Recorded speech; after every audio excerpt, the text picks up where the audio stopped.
Lanjut ke terima kasih presentasi yang kedua, Pak Noviandik. Saya sudah muncul Pak Noviandik. Monggo waktu Anda dipersilakan Pak. Bajunya putih nih kayaknya lagi habis ngaji nih Pak. Selamat Monggo Pak Andik. Wah, ini udah jam malam banget ya. Apa ya? Sambil ngobrol. Ya, Pak. Bapak, Mas. Mas Heru, Pak Heru, Mas Ari, Hermana, udah lama banget nggak ketemu sama beliau nih. Ada sama Mami, ada Mas Tukul, dan teman-teman yang lain. Saya sih nggak mau, Pak Heru udah semuanya memberikan ya. Cuman saya cuman mau menyemangati aja bahwa yang disampaikan Pak Heru itu yang dipikirkan oleh Safety Foundation ya. Jadi kalau Pak Heru tadi saya pengen share, udah muncul belum sharing saya? Campur. Udah muncul Pak. Jadi, wah mantap. Jadi kalau ini dari Safety Foundation, sebetulnya kalau Safety Foundation bicara seperti ini Pak. Jadi an efficient professional guide to well-being Pak. Jadi kalau kita mau sejahtera, jadi sebenarnya kalau sejahtera itu kan nggak harus diukur dengan uang gitu ya. Saya sepakat dengan Pak Heru gitu bahwa COVID-19 ini membuat kesejahteraan kita ini jadi terganggu. Sepakat ya? Iya. Nah, makanya ketika kesejahteraan kita ini terganggu, ya ini di sini disampaikan bahwa your well-being has an impact on other, bisa family, bisa on your work atau performance and on safety. Nah, ini yang jadi masalah. Jadi biasanya kalau udah ada pandemik atau ada kasus-kasus ada kasus-kasus emergency, itu cenderung well-being kita ini terganggu, kesejahteraan kita ini terganggu, ya kan? Nah, itu berdampak nggak? Berdampak Pak, bisa berdampak ke family, bisa ke friend, atau on your work performance atau on safety. Biasanya yang mengabaikan gitu ya. Kalau dipikir-pikir kejadian-kejadian kemarin ya, Garuda kemarin kejadian di mana itu Banjarmasin. Pak. Berikutnya lagi Vietnam ya, Vietjet itu keluar landasan. Kalau dipikir-pikir penerbangan sepi, ya kan Pak? Iya. Nggak ada efek, nggak ada apa-apa, keluar juga Pak, gitu. Ya, apa sih penyebabnya? Ya itu tadi saya sepakat dengan Pak Heru bahwa ternyata COVID-19 itu mempengaruhi psikologikal kita, gitu ya. Kalau di sini dibilang well-being ini apa sih yang mempengaruhi well-being nih Pak? Jadi well-being ini bisa biological, ya kan? Bisa physiological atau sosial. Ya. Jadi kalau kita bicara well-being supaya kita sejahtera gimana? Ya tidurmu cukup gitu, olahraganya cukup, diet, ya kan? Jadi kalau dilihat sekarang ini kan orang-orang ini jadi muda semua ya. Kalau saya lihat Pak Ari jadi muda gitu ya. Semuanya kelihatan muda gitu karena semua orang bahagia karena bisa melakukan diet untuk keluarga, diet, exercise-nya benar, tidurnya cukup, ya kan? Ya, kalau yang bisa mengatasi. Sebenarnya kalau dari sisi psikologikal Pak Heru tadi yang upas tuntas gitu ya, personal reflection ini, kemudian meditasi kita ya, kalau kita beragama ya itu tadi ya, sembahyang, baca Al-Quran, membaca kitab Injil dan sebagainya, kaji to life, ya, kemudian stress management, coping teknik ini gimana caranya mengatasi supaya well-being kita tetap terjaga, kemudian sosial ya, increase social support, decrease social pressure, support network, itu semua yang disampaikan Pak Heru ini sebenarnya ya Pak Heru sejalan dengan Safety Foundation Pak. Jadi kita bicara what is well-being, what should I care, Pak Heru udah jelasin panjang lebar gitu ya. Yang mungkin yang pengen saya pertegas ini yang di sini aja nih ya. Jadi your well-being has an impact on other family atau friends, on your work performance and safety.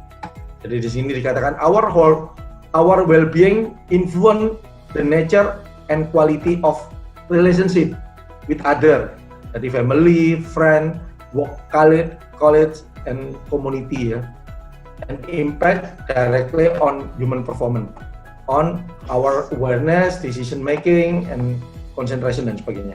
Itu yang pengen kita bahas hari ini ya. Jadi kita seorang FOO, kemudian dengan adanya COVID-19 ini apa sih yang mesti kita lakukan gitu ya? Apa yang kira-kira bisa kita lakukan supaya kita tetap sejahtera gitu ya? Karena apa? Ketika kita nggak sejahtera, maka pekerjaan kita pasti akan terganggu. Ya, Ya tadi Pak Heru tadi sampaikan bahwa ada penurunan gaji, bla bla bla dan sebagainya. Tapi banyak loh yang kita jalanin, ternyata banyak unsafe pada saat-saat ini ya. Kalau kita sepakat bahwa banyak teman-teman kita di lapangan sana yang mulai dikurang-kurangin gitu ya. Jadi mungkin karena memang sudah mulai nggak bisa, ya kita sepakat bahwa kondisi perusahaan dimanapun ini terimpact, terutama apalagi kita di dunia penerbangan ya. Dan turunannya gitu, ketika airline ini terimpact ya semuanya terimpact. Ground handling kena, catering kena, airport kena, dan semuanya kena ya. Dan ujung-ujungnya adalah pengurangan pegawai. Dan yang pasti dikurangin pertama kali ya teman-teman yang PKWT ya, PKWT atau outsourcing itu dikurangin.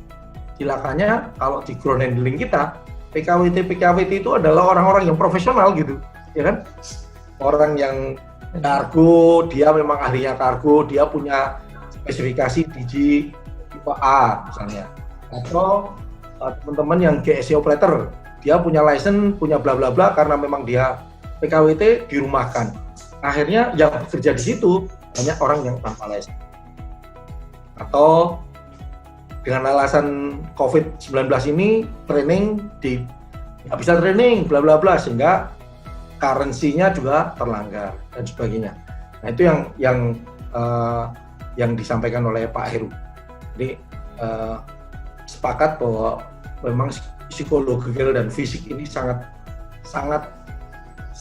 apa namanya dengan COVID-19 ini betul-betul mengganggu semua orang ya Pak. Jadi bagaimana caranya? Ya Pak Heru sudah menyampaikan bahwa ya gimana caranya? Stresnya dikelola, tidur cukup, diet, kemudian exercise-nya cukup, activities-nya diatur, kemudian hubungan dengan orang mulai diatur.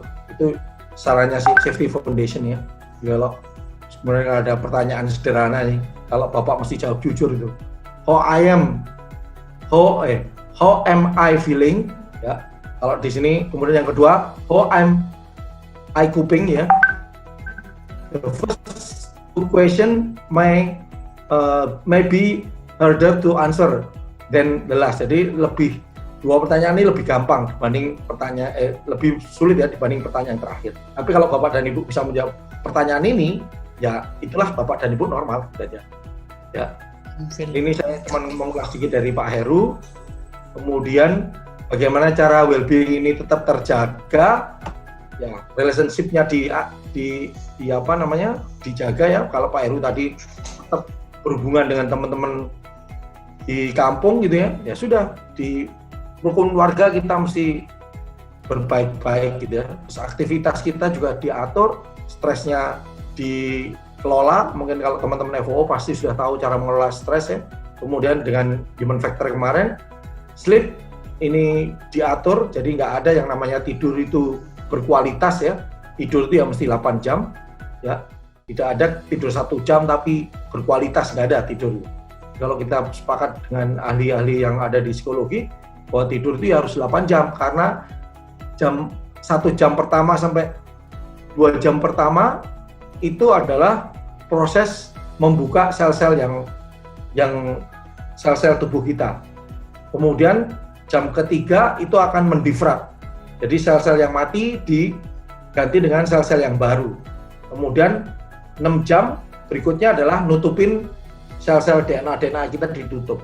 Artinya proses itu harus berjalan. Kalau proses itu nggak berjalan, kalau Bapak dan Ibu hanya tidur cukup 2 jam, ya prosesnya nggak jalan. Jadi kalau teman-teman yang senang begadang, teman-teman shift-shiftan itu rata-rata mukanya lebih tua dibanding yang bahagia gitu ya. Jadi ini mesti kita sepakati. Dan kita harus diet ini ya kita makan makanan yang ya sekarang mungkin orang pada diet semua karena pada jajan-jajan di luar takut Pak. Jangan Pak. Ini beli sayuran, makan sayuran, ya diet semuanya. Kemudian exercise cukup. Kalau ini bisa dilakukan maka kesejahteraan Bapak dan Ibu akan muncul dengan sendirinya. Dan yang yang disampaikan Pak Heru tadi ya, bisa terjadi, psikologi kita tak terganggu. Nah, itu ulasan dari yang disampaikan Pak Heru. Namun saya ingin menyampaikan bahwa apa sih sebenarnya peran FOO dengan COVID-19 ini ya. Kalau saya membagi menjadi 3 tahapan gitu ya. Satu adalah kalau sebelum kejadian nih harusnya FOO itu ngapain sih gitu, ya kan Pak? Kalau Bapak dan Ibu kerja sebagai FOO itu kan salah satunya adalah Operation Control Center ya Pak ya. Jadi kerjaan FOO itu diawali dari mulai preparation sampai pesawat itu terminated. Ya, jadi artinya landed dengan selamat, itu yang namanya terminated. Oke. Nah, pada saat kita bekerja di Operation Control, yakin bahwa operasional kita ini akan normal.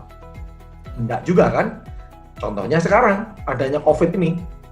Ternyata dengan ada COVID nggak normal semua loh. Pesawat di-cancel, banyak aturan baru yang Pak Ari sampaikan tadi, sampai mumet kita ya.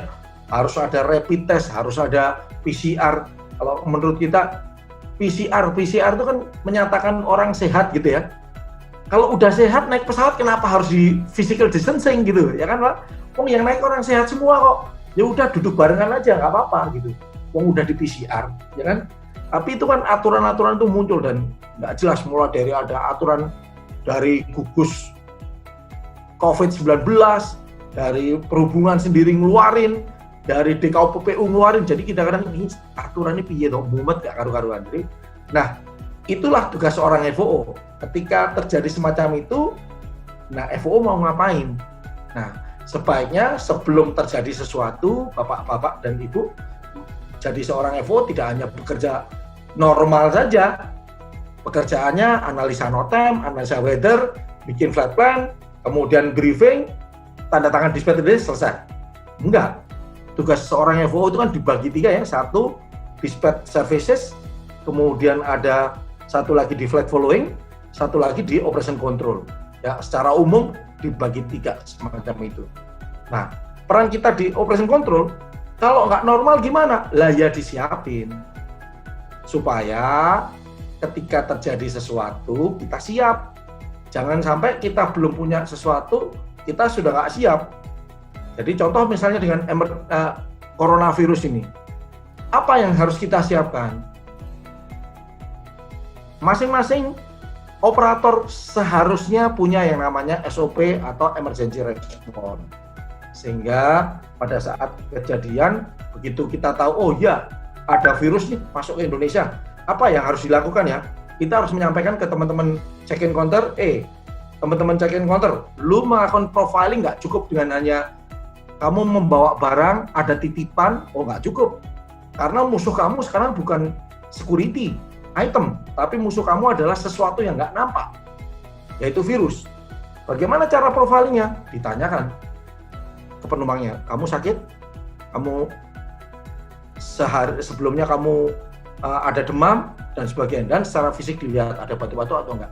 Ketika memang ada itu ya turunkan. Nah itu yang prosedur-prosedur yang harus dibuat sebelum COVID ini menyerang. Ya, jadi jangan begitu kejadian baru kita susun. Nah ya telat Pak. Semua kru kita udah tertular dengan virus. Ya, nah ini yang kita mesti siapkan sebagai seorang FOO. Hidup kita tidak cuma hidup di kondisi normal, tapi kondisi abnormal.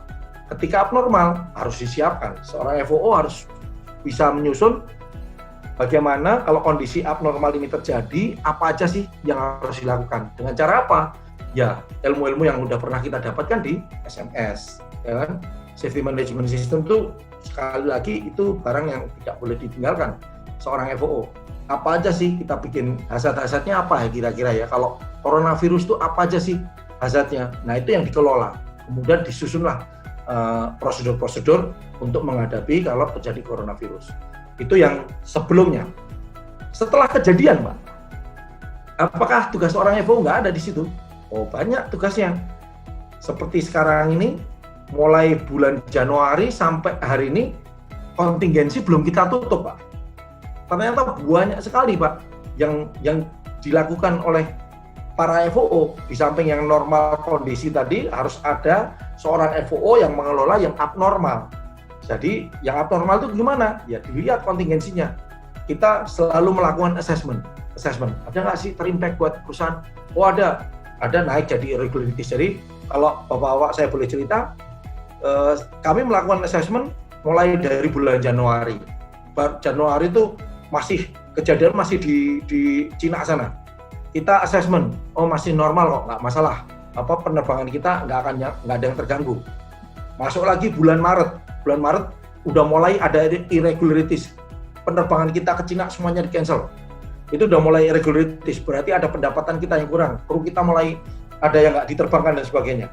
Kemudian kita assessment lagi, oh ternyata udah masuk ke Indonesia. Yang tadinya bulan-bulan Mei itu udah masuk ke Indonesia dan sudah penularan domestik. Jadi dia bisa menular di Indonesia. Itu udah, terus kita lihat apakah kru kita udah ada yang terinfek. Ternyata sudah ada, naik jadi kontingensi. Nah setelah kontingensi, kita kelola terus Pak. Setiap saat kita monitor kesehatan kru, kesehatan FOO, kesehatan di di tempat kerjanya OCC, tempat kerjanya teknik. Kita monitor terus Pak. Jangan sampai si COVID-19 ini menular ke lingkungan kita. Gitu. Jadi begitu ada kejadian kru, begitu ada dia pulang ada suspek, langsung kita rumahkan. Kita rumahkan 14 hari dan kita baru pekerjakan mereka. Setelah mereka kita cek fisik dan sebagainya, laboratorium dan sebagainya. Kalau memang udah oke, kita rilis. Kemudian kalau yang di OCC ada nggak sih OCC itu yang terdampak? Begitu kita temperatur setiap saat. Teman-teman yang mau kerja kita temperatur. Begitu temperaturnya lebih dari 37 langsung kita suruh pulang. Kemudian lokasi kerja dari teman-teman OCC setiap hari kita seminggu 2 kali kita desinfektan. Tujuannya apa? Supaya teman-teman FOO ini terjaga kesehatannya dan tidak menyebar, karena begitu satu kena menyebar kemana-mana Pak. Dan alhamdulillah sampai saat ini memang di teman-teman OCC ada 2 orang atau 3 orang yang terimpact dan sudah bisa kita tanganin. Alhamdulillah nggak menyebar ke FOO yang lain. Kemudian yang di teknik juga sama, yang di KMF itu selalu kita kelola, begitu ada yang kena langsung kita bawa, sehingga kita mengelola pada saat-saat kerja ini. Kemudian kalau di operasional sendiri gimana Pak? Banyak yang kita lakukan. Karena sudah ada penerbangan ini udah banyak di cancel semuanya, akhirnya kita mau nggak mau mencari charter flight kemana? Macam-macam, Brasil, Panama, dan sebagainya. Pertanyaannya sederhana aja, ada peran FOO nggak di situ? Pasti ada, ya kan Pak? Jadi contoh, kalau kita mau ke Brasil, lewat mana ya rutenya? Bisa ngirit nggak? Atau kalau tadi krunya, kalau Pak Gunadi tadi sampaikan, perlu ron atau enggak? Ini bakalan exceeding nggak? Nabrak flight duty time nggak? Flight time-nya ketabrak nggak? Dan sebagainya. Nah, tugasnya seorang FOO di situ adalah membuat local risk, ya. Jadi LR, local risk analisa, ya. Jadi local risk safety analisa. Jadi Bapak dan Ibu sebagai seorang FOO wajib hukumnya bisa membuat hazard and risk identifikasi. Itu wajib hukumnya. Sehingga kita bisa menghitung, oke, kalau kita mau terbang ke Panama bisa krunya sekian set. Dampaknya tidak ada kru yang terdampak nih. Flight time-nya kena. Kalau flight time-nya kena gimana? Kalau gitu mesti enlarge dan seterusnya. Itu yang harus dilakukan oleh seorang FOO dengan menghitung resiko-resiko yang ada. Nah, ini yang saat-saat kondisi ini, pada saat COVID ini, apa sih yang bisa kita lakukan? Ya kita harus melakukan sesuatu yang yaitu tadi mempermudah. Kalau Mas Andra tadi, kalau nggak bisa lah, ya lu lakukan aja secara profesional kerjaan kamu, gitu ya. Jangan menghambat, gitu ya. Jadi jangan belum-belum, wah nggak bisa itu Pak, Panama tuh repot Pak, ini nanti izinnya susah Pak, kita mesti ya. Udah tahu perusahaan kita ini lagi kondisi kayak gini, nyari duit susah, tapi tidak berusaha untuk mencari. Jadi kalau kita sepakat bahwa FOO itu bukan part of masalah, tapi harus part of solution, Pak. Ya. Jadi ketika ada orang, jadi kalau kemarin saya sampaikan ke timnya Pak Samsur Rizal, kebetulan beliau di FOO, dia selalu dadakan gitu, dadakan terus ribut. Gimana sih teman-teman OG ini dalam artian OG itu ya teman-teman FOO di situ ya. Nggak siap, Pak Pak Hernanto juga disalahin, mana sih Pak Hernanto bikin performanya bla bla bla dan sebagainya. Kemarin saya sampaikan, lu nggak nyampeinnya juga telat. Harusnya jauh, walaupun udah baru terdengar nih ada orang yang mau charter ke Brazil, ya sampaikan aja ke kita biar kita siap semuanya. Kita bikin listnya rame-rame. Yang harus keluarin duit, yang harus mengeluarkan uang, pending dulu, nggak usah diurusin dulu. Misalnya kita mesti mencari ground handling, mencari viewer yang di sana dan sebagainya. Ya jangan diurusin dulu, urusin yang bisa kita urusin yang tidak bayar. Sehingga pada saat nanti betul-betul kejadian, tinggal sebagian kecil yang kita harus kerjakan, tapi sebagian besar sudah kita lakukan. Nah itu fungsi-fungsi FOO peran FOO di during COVID ini ya, pada saat COVID. Nah bapak-bapak dan ibu FOO teman-teman, nah ini yang mesti ditunjukkan ke manajemen gitu loh Pak. Jadi please, show apa? Jadi kalau para FOO itu kan cenderung pemain di belakang layar gitu ya, pemain di belakang gitu ya, yang kalau sudah kayak gitu, yang dianggap hebat masih orang yang pertama kali jualan Pak. Jadi Bapak nggak usah sewot. Kalau misalnya direktur sampean itu selalu ngeliat orang marketing itu paling hebat gitu, ya kan? Karena memang dia yang nyari duit, dia mencari pangsa pasar. Sebetulnya kalau kita mau rusuh, ya nggak usah dikerjain, pasti nggak jadi, kan gitu kan Pak? Itu ya. Jadi FOO ini memang orang yang bekerja di belakang layar. Tapi please, show apa? Sampaikan bahwa kinerja Bapak itu ada gitu loh. Sampaikan, nih loh, ini perhitungan dari para FOO ini seperti ini. Sampaikan bahwa ini adalah pekerjaan kita gitu. Sehingga orang tahu bahwa ini pekerjaan FOO. Nah ini yang kadang-kadang kita belum bisa jual diri. Gitu. Kalau Pak Heru dulu menyampaikan ke saya, Mas, sampean itu harus mampu menjual diri. Kalau kamu ya susah. Orang nggak akan lihat kamu, sampai mati kamu juga nggak jadi apa-apa, bilang gitu ya. Saya selalu diwanti-wanti sama guru besar saya ini. Jadi Pak Heru ini nggak cuma sekedar teman, tapi beliau ini guru saya, kemudian bos saya. Saya selama Pak Heru kerja di Garuda, saya selalu jadi anak buah beliau. Jadi terima kasih Pak Heru, ilmunya banyak yang ditularin ke saya. Saya banyak dituruni waris ilmunya Pak Heru gitu ya.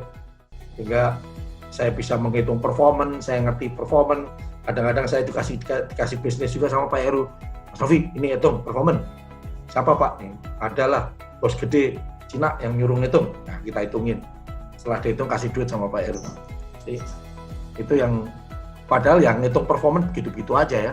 Jadi kalau kita bicara tentang pelajaran FOO ini, kalau saya sama Pak Heru tuh mungkin buku kan, kalau buku FOO itu kan dibagi menjadi 3 jilid gitu ya. Buku 1, buku 2, buku 3 gitu kan. Buku 1 itu isinya tentang airlaw, regulation, bla bla bla gitu ya. Saya sama Pak Heru itu udah katam buku itu Pak. Ya. Jadi kalau masalah ilmu FOO mungkin udahlah. Mungkin ya sudahlah. Itu pekerjaan kita sehari-hari. Jadi saya nggak pengen bicara tentang keilmuan FOO, tapi justru apa sih yang bisa kita sumbangsikan terhadap perusahaan di kondisi kondisi saat ini gitu ya. Jadi kalau kita bicara FOO itu kan banyak ya, misalnya apa aja sih kerjaan FOO itu, memastikan dimulai dari persiapan sebelum penerbangan. FOO harus melakukan menu kenali hazard, ya kan Mbak? Nih, kita sepakat nih, menu kenali hazard, langkah-langkah yang dilakukan, memastikan apakah penerbangan ini telah mendapat izin penerbangan, flight approval dan sebagainya. Jadi kemarin saya jadi ingat kasus-kasus ini ya. Kalau sederhana banget Pak, sudah kan mendapatkan flight approval, ini sepele kelihatannya, tapi gara-gara ini siapa Pak yang jatuh Pak? Korean Air Pak. Satu pesawat mati semua, ya Pak. Kalau ngomong Garuda, nah ini kemarin kejadian Pak. Jadi waktu terbang dari Amsterdam ke Bogota, Amsterdam ke Bogota, ternyata flight approval-nya belum dapat. Jadi terbangnya dimaki-maki terus pilotnya, ya sampai habis itu saya dapat surat cinta dari EASA sana. Ting, Noviandi, your flight tidak punya flight approval. Terus kenapa kok bisa terjadi seperti itu? Fundingnya jatuhnya ke saya. Jadi sekarang saya ngurusin funding yang begitu-begituan lah. Ya, jadi ini kalau Bapak dan Ibu lihat tugas-tugas kita cukup banyak ya, mail, bla bla bla. Mungkin kerjaan kita yang Bapak-bapak udah pahami lah semuanya ya, menganalisa cuaca, bla bla bla dan sebagainya. Nah ini semua yang harus kita lakukan di masa-masa pandemi ini ya. Kalau bisa kita melakukan pengiritan gitu. Mungkin kalau kayak Pak Gunadi tadi, Pak, kru udah nggak tak hotelin, langsung suruh balik. Kayak gitu-gitu lah. Mungkin rute kita bisa efisienkan, nggak lewat rute yang panjang, kita cari rute yang pendek-pendek misalnya. Atau alternate, jangan pakai alternate. Dulu kalau zaman saya ingat di cerita yang kemarin ya, saya kembali lagi cerita saya sangat gedek juga ya, ada pilot yang minta didispatch dari Jakarta ke Denpasar, alternate-nya Palembang. Mungkin Pak Heru masih ingat, ketawa kalau ada itu masih ada gitu. Nah, sampai sebagai FOO dalam kondisi yang semacam ini, apa yang bisa dilakukan gitu loh. Jangan ya seperti itu, kita tahu kita terbang ke Surabaya, alternate Denpasar lah. Tapi jangan dikasih alternate Makassar atau balik ke Jakarta. Atau ya ayolah, kita yang harus bisa meyakinkan para penerbang bahwa kami ini sudah melakukan threat error management loh. Gitu ya, threat error management itu bagian dari resiko analisa ya. Jadi konsep risk analisa itu banyak konsepnya. Salah satunya yang dipakai untuk penerbangan adalah threat error management. Jadi time-nya dibikinkan. Ini loh, ini hazardnya, konsekuensinya. Kalau misalnya kita menggunakan airport mana konsekuensinya fuel akan muncul tambah banyak. Mitigasi kita sudah kita lakukan begini sehingga alternate ini nggak ada masalah gitu, karena alternate itu sudah kita hitung fuelnya cukup, weathernya above minima dan sebagainya, sehingga kita bisa menghitungkan. Terus kemudian kalau zaman dulu saya ingat banget gitu ya, zaman waktu saya masih jadi di Kosambi sana itu kadang-kadang gedek sama teman-teman di lapangan gitu ya, gara-gara ada typhoon aja pesawat cancel. Ya kan? Zaman dulu kayak gitu Pak, typhoon pesawat cancel, apa gitu, nggak jelas gitu. Padahal typhoon itu kan pertumbuhannya itu bisa kita perhitungkan gitu. Mulai dari dia belum menjadi typhoon itu kita bisa hitung kapan sampai dia typhoon itu akan terjadi. Ya, jadi kapan sih dia akan nutup rute kita, berapa kecepatannya, terus ada rute-rute lain nggak sih yang bisa kita lewatin. Nah, saat ini FOO terutama di Garuda itu sudah bisa melakukan itu, sehingga yang namanya typhoon itu tidak pernah lagi membuat pesawat cancel. Itu salah satu yang sudah kita rasakan dari ilmu yang disampaikan dari Pak Heru gitu ya. Jadi memang kalau kita bicara ilmu itu kan nggak langsung bisa dirasakan instan gitu ya, tapi dengan berjalannya waktu itu baru bisa kita rasakan gitu. Oh iya ya, sekarang udah nggak ada loh yang namanya cancel due to typhoon gitu ya kan. Kemudian dulu yang namanya FOO itu harus banyak di stasiun Pak. Di stasiun ini harus ada FOO puluhan, ini puluhan. Sekarang nggak tuh, ya. Dengan adanya CFD berkurang Pak. Ya kan? FOO yang harusnya membutuhkan recurrent cukup mahal karena orang itu ada di lokasi-lokasi yang jauh di luar Jakarta, akibatnya perlu traveling ke Jakarta, sehingga ada SPPD, kemudian ada hotel dan sebagainya. Akibatnya biayanya cukup tinggi sehingga dulu FOO itu zaman Pak Heru dan saya selalu itu jadi maki-makian manajemen. Apa sih FOO itu? Semua orang pengen bubarin FOO Pak, gitu.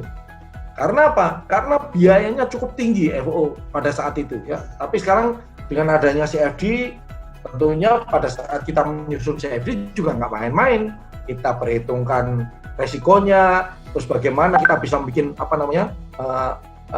briefing package yang benar sehingga pilot bisa cukup membaca sendiri, dia paham.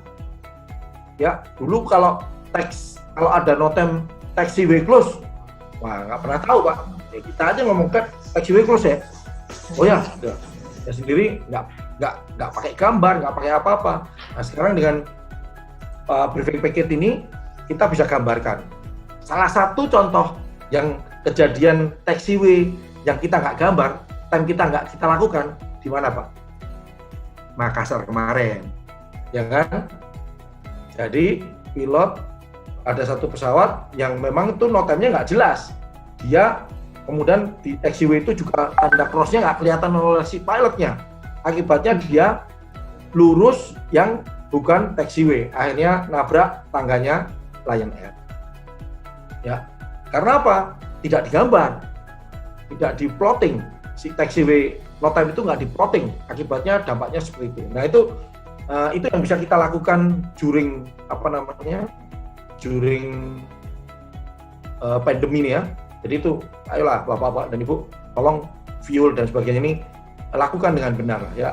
Kemudian setelah masa transisi ini, new normal ini, saya turunkan saya cuma pengen membahas tentang beberapa yang ada di SE13 ya Pak ya. Jadi di SE13 ini tugas-tugas seorang FO jadi nambah gitu ya.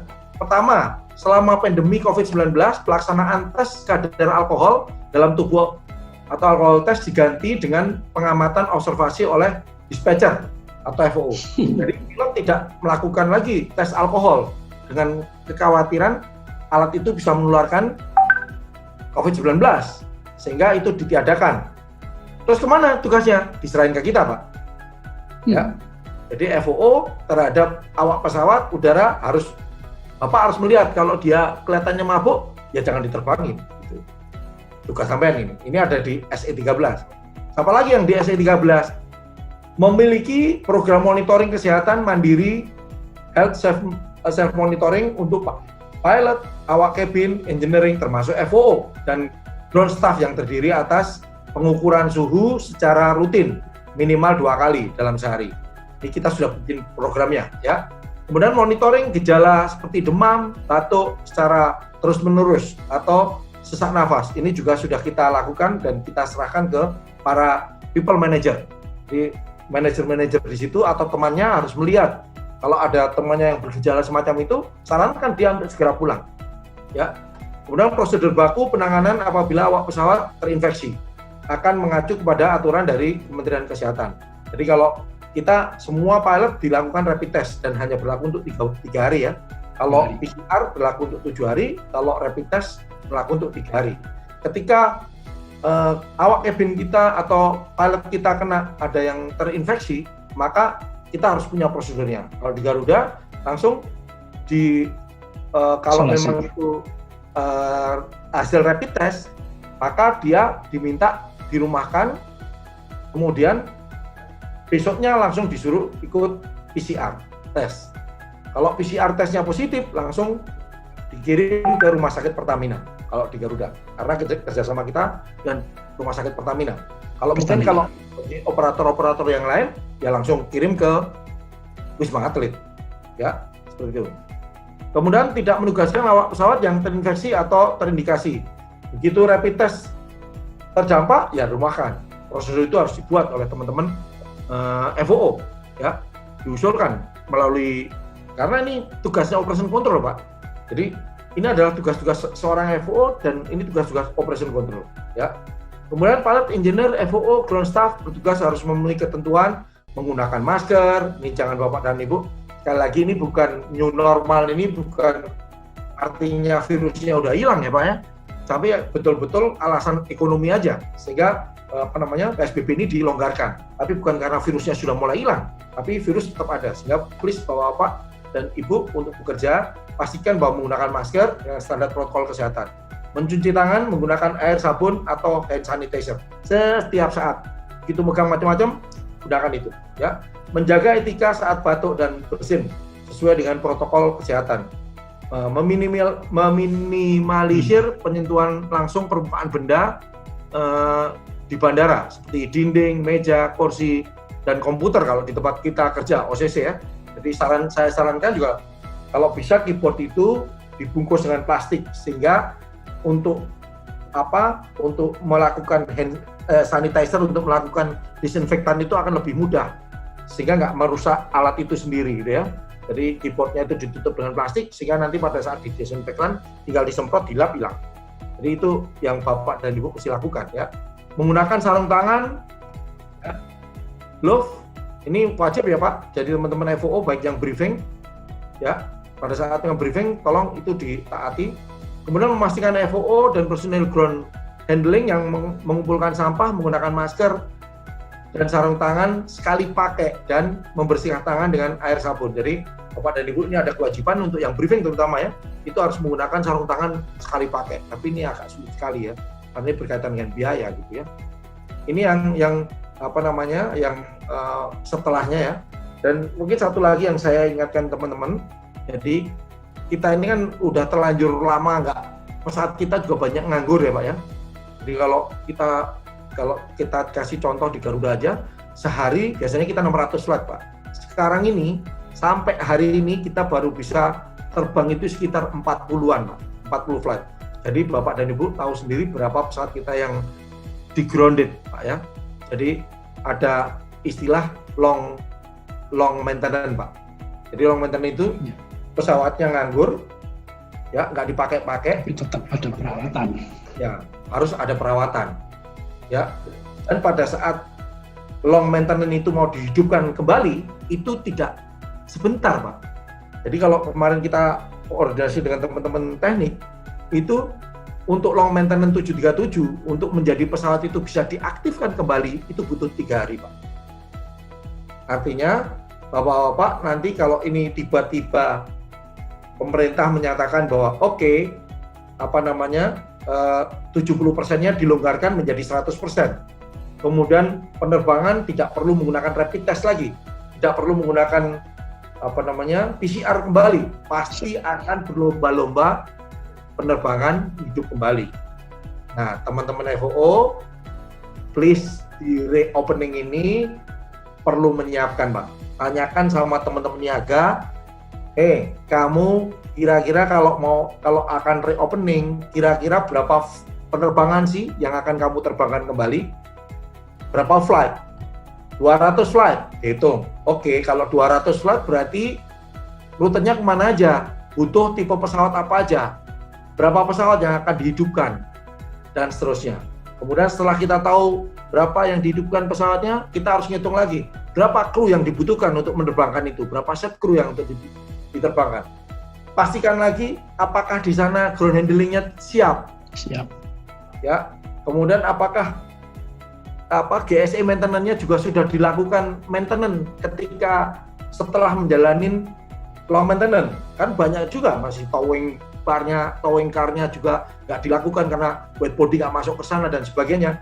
Nah itu mesti dipastikan dulu kesiapan dari ground handling. Untuk ground handling dipastikan juga tidak hanya alat-alatnya Pak. Apakah manusia-manusianya yang menghandle itu qualified atau tidak qualified, ya kan?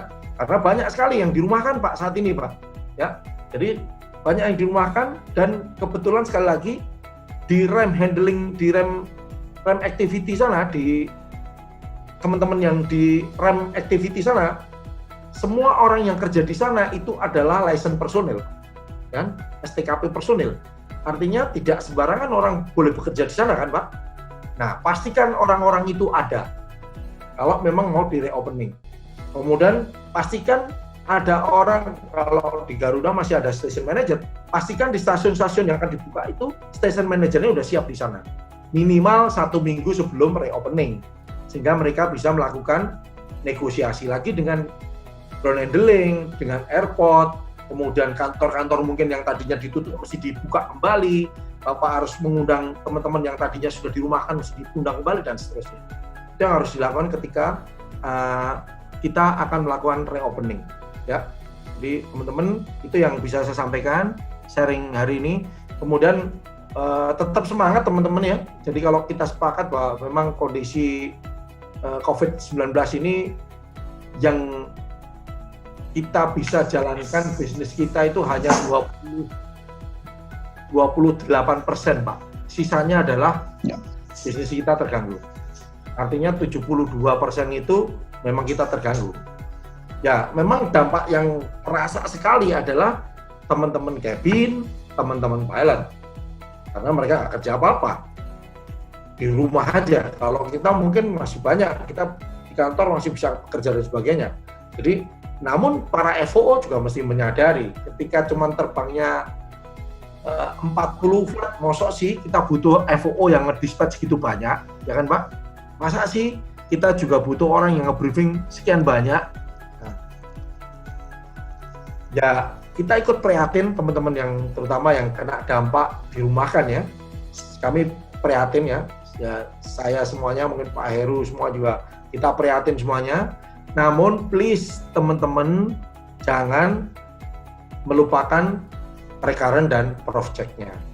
Sehingga nanti pada saat reopening teman-teman udah siap, jangan sampai kita nggak siap sehingga kita nggak bisa masukin nggak bisa melamar lagi ke perusahaan-perusahaan. Nanti ketinggalan dengan teman-teman yang lain yang udah siap. Jadi please teman-teman yang saat ini join di sini tetap melakukan recurrent. Walaupun recurrent-nya sekarang kita di di SE berapa itu 142 boleh melakukan recurrent project dengan menggunakan VCOM ya, video communication ya. Jadi kalau Pak Heru dari training itu sekarang ya paling efektif dengan menggunakan VCOM gitu ya. Jadi itu bisa dilakukan, mungkin tetap semangat ya, memang ini kondisi di mana-mana di dunia gitu ya. Sama. Jadi kalau kita bicara apakah FOO aja, enggak Pak, pilot pertama Pak justru. Kalau sekedar bocoran aja di Garuda untuk cabin crew aja udah kita rumahkan hampir sekitar 800 orang Pak. Kemudian pilot kemarin yang kita rumahkan hampir 150 orang yang kita rumahkan. Kemudian untuk teman-teman ground yang bukan profesi FOO itu sekitar 150 orang yang sudah kita rumahkan ya. Walaupun itu dirumahkan selama 3 bulan ya. Nanti akan ditinjau kembali gitu. Kalau memang ini berkepanjangan ya akan kita tinjau lagi, dirumahkan kembali. Kalau misalnya dia kembali dalam 3 bulan ini bisa kembali, kita tarik kembali lagi ya. Jadi saya cuma memberikan semangat ke teman-teman para FOO yang sekarang kena dampak, sabar. Memang kondisinya seperti ini. Saran-saran Pak Heru tadi diikutin ya. Reduce pengeluaran kita gitu ya. Kalau saya sih pengeluaran betul-betul reduce gitu ya. Karena sekarang ngantor aja dibawain nasi sama istri saya gitu ya, bawain nasi, digorengin telur, jadi pengiritannya cukup banyak gitu ya. Sudah kita reduce semuanya, financial restructuring itu harus dilakukan oleh teman-teman gitu ya. Yang tadinya nyicil mobil, jual dulu aja mobil, kita nggak butuh mobil saat ini, ya kan? Jual aja dulu. Kalau kita punya sesuatu yang masih bisa kita jual aja dulu, ya. Terutama yang konsumtif ya. Konsumtif jual aja lah, nggak penting itu ya. Jadi itu yang mesti dilakukan, kemudian mulai ya hidup lebih sehat ya, well-being tadi ya, kesejahteraan itu hanya ada di diri kita bisa merasa sehat atau merasa sejahtera itu sekali lagi bukan karena uang. Itu aja Pak Okta yang bisa sampaikan, moga-moga kita tetap semangat, tetap sehat dan pandemi ini segera berakhir sehingga kita bisa kembali lagi seperti sebelumnya. Terima kasih Pak. Amin. Amin ya rabbal alamin. Terima kasih Pak Noviandik, luar biasa nih. Panjangnya tentang well-being. Memang ya human nature sih sebenarnya Pak. Kalau memang ada agak sedikit terganggu yang namanya well-being, pasti kita akan keluar ya. Apa kalau misalkan kita ada istilah the power of puppet tuh bisa juga itu Pak, ide-ide mungkin keluar, apa aja yang harus dilakukan, apa saja yang harus diefisiensikan, kita mungkin jiwa survive-nya keluar gitu Pak. Oke teman-teman, untuk sesi yang kedua sudah berakhir, jadi silakan dari teman-teman. Saya boleh nambahin Mas? Boleh Pak. Ya baik, terima kasih Pak Novi. Jadi pemaparan Pak Novi tadi sudah jelas sekali ya. Link dengan apa yang saya beri, yang tadi saya katakan, lebih banyak pada yang sifatnya fisik. Kalau Mas Novi tadi awalnya memang berkaitan dengan masalah yang psikologi, yang fisik banyak sekali. Kebetulan Mas Novi, saya ini juga member dari Flight Safety Foundation. Jadi kadang-kadang kalau hubungan sama orang Amerika ya malam hari gitu kan. Iya. Saya juga berbicara masalah, tapi sekarang lebih banyak pada berkaitan dengan general aviation, Jadi saya sudah tidak update lagi tentang airline, tidak begitu update lah. Ya, lebih banyak di general aviation mengenai masalah di general aviation.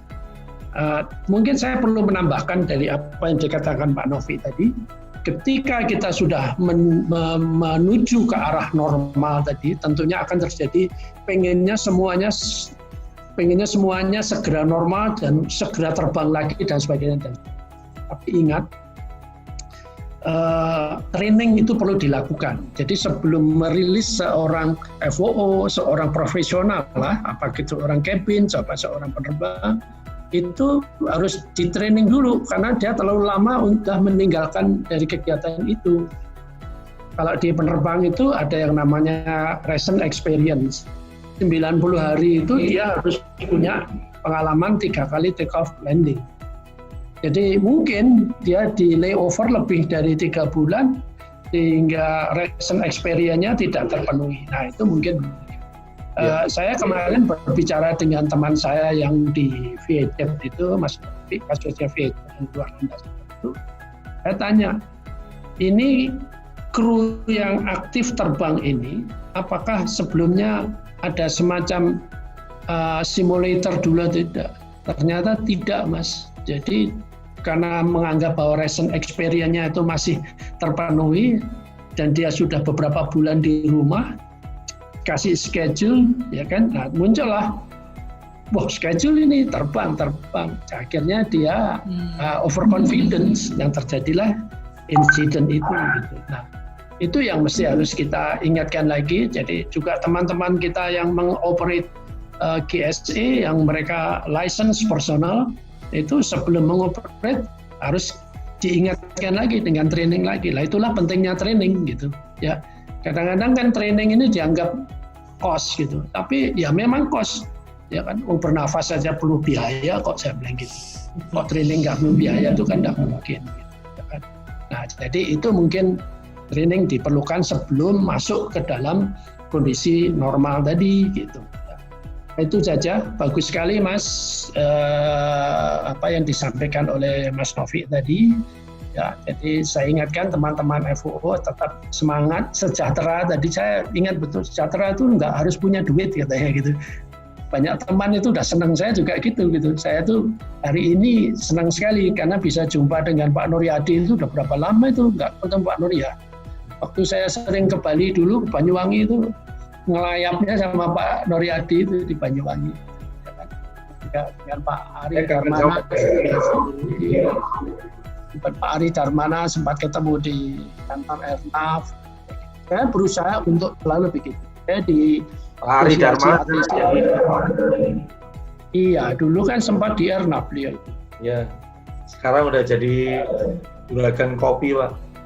Oh iya, bagus kan, gitu kan. Sekarang kan why not kalau memang menjadi barista itu juga salah satu pilihan gitu. Ya.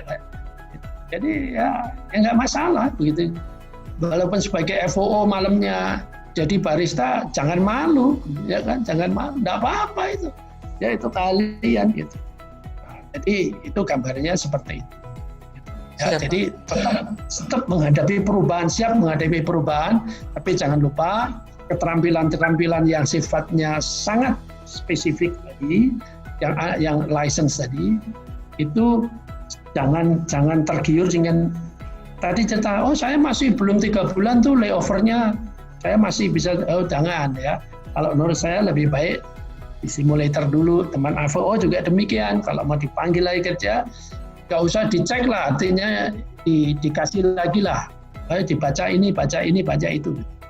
Kalau mau, harus rekaran dulu, waduh, kok serem amat, mungkin baru masuk rekan, ya kalau saya lulus, kalau enggak bagaimana gitu. Mungkin bahasanya diperhalus lah. Yang penting teman kita tuh mau baca lagi, mau belajar lagi sebelum mulai untuk bekerja.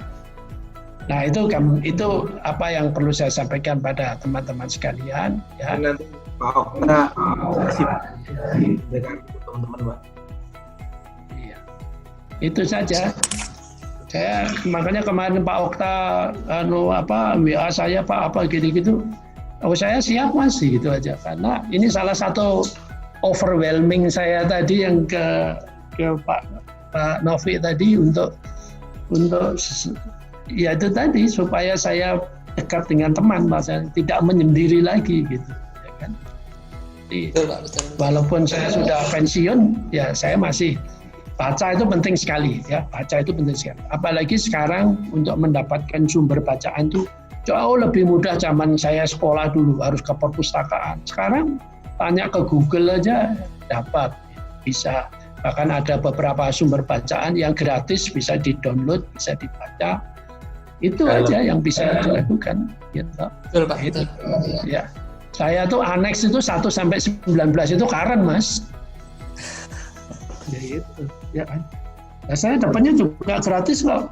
Gitu. Kalau ada yang perlu, ya monggo nanti saya kirimin gitu. Keren, Pak. Ya itu sajalah pesan saya. Terima kasih Mas Novi. Terima kasih semua teman-teman semuanya, Mas Okta Oke, dan Pak. teman-temannya. Tentunya semuanya tidak lepas dari keluarga, ya kan, yang paling dekat dengan kita, ya, dukungannya itu. Jadi tetap semangat. Wassalamualaikum warahmatullahi wabarakatuh. Monggo silakan. Ya, iya Pak, bicara tentang layover beberapa bulan ini FOO memang perlu menjaga training tadi, kemudian juga perlu mengikuti komcek tadi gitu Pak. Tapi kan dalam nanti menyambut new normal, kemudian keadaan normal seperti biasa ini kan, bagaimana kita mempersiapkan diri agar ready to use itu Pak, yang paling penting Pak. Tadi ada yang nanyain juga gimana perusahaan ini kan nggak, memang pada saat nanti menuju new normal itu perlu men-training orang-orang yang sudah di layover ya lebih dari 3 bulan misalkan. Ini menjadi dilema juga sebenarnya Pak. Tapi tadi sudah dijawab oleh Pak Noviandi, kemudian oleh Pak Heru. Ya intinya kita tetap semangat dalam menjalani masa pandemi ini. Semoga pandemi ini juga bisa segera berakhir. Oke teman-teman, untuk sesi kedua tadi sudah ditambahkan juga oleh Pak Heru. Dari teman-teman adakah yang ingin di-share ataupun ada pertanyaan? Kami persilakan.